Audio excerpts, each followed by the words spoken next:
زه خبر شوی تا سره ولي واده کوي ستا د ولي واده دی کله ما له چېرې میسج وکړو د نن سهار راله میسج کړی ساحل هم راله ویلو وایي د ولي واده دی اکسا سره را روانه میاشت کې ها وایي هغه دوبۍ ته راځي نو ته نه یې خبر که نه خبرې موږ نه پټې تیاری وکړم بیا ما ته خو پته نشته دا غریب ما او تا روان دوبۍ ته برو د شپږ سوه لس واده دی ولي سره دا به هغه چېرته لایف کې ویلي ما ورته ویلي چې ګوره دا خبرې خلک لایف کې نه کوي ها مطلب د پټې دا خبرې تاسو پټې ساده یې لکه د چېرې واده ما د خپل ویورز ته ویلو ما یو ورځ به زم او دی وی واده ما زما به داسې واده یي که نه چې صرف یو ویډیو به ورکوم او د پاسه به پې لیکم الحمدلله چې چا سره مې واده کړي که نه هغه پکې ټیګ کړم با صحیح نه پس بیا ورپسې تاسو ګرځئ ما ورته ویلي یو بیړې ځان سره خو زه چېرته دغه دی د ولي په ځای چېرته مونږ ګورو الحمدلله دې لیکلی بختي رحمان در سره ولاړ وي شرمونه به مونږ وشرمې بس نو ټیګ کې خو هر څوک راتلی شي دا تاسو په خپله را پیدا کړئ کس نو اسنه غریب ته تا ور سره برو لین غشته مونږ خبر نه یو د سره شاجي څنګه موست ویلکم بس زه خو پټ تاسو په خیال باندې دوستانو شپږ سولس چا سره واده کوي کمنټ کې ولیکئ لږ ها زه ګورم چې هلکان زما ملګري څه څه وایي چا سره به ستا د دوی په خیال باندې ستا واده کېږي هلکانو ټول په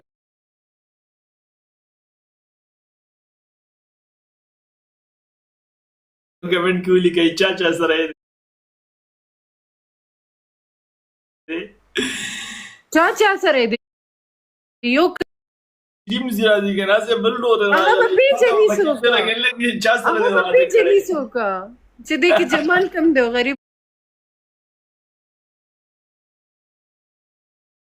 ویلکم اده جمال څوک دی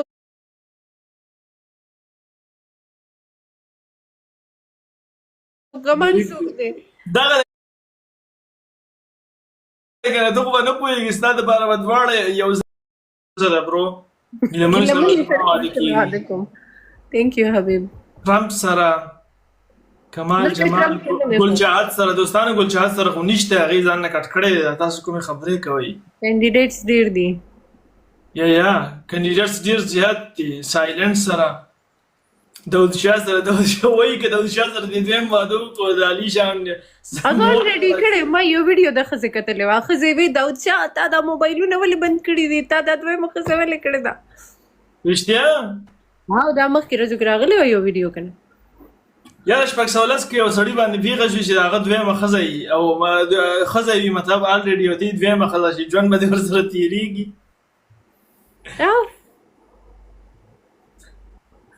شپږ سوه لس ته هم نه کې یقین ای دوستانو سنایپ thank you SS خان دوستانو دا سی صاحب دی جیا سره کرپټو سره شیر علي سره شیر علي خو اول چې دا کوم تښتېدلی ښار ته تللی دی که نه هغه دې موږ له واپس راولي نو بیا به ورسره واده کوو بیا به د واده خبرې کوو هلکانو څنګه یې ښه یئ راځه شپږ سوه لس یو د په پنشمنټ ګیم وکړو څه دې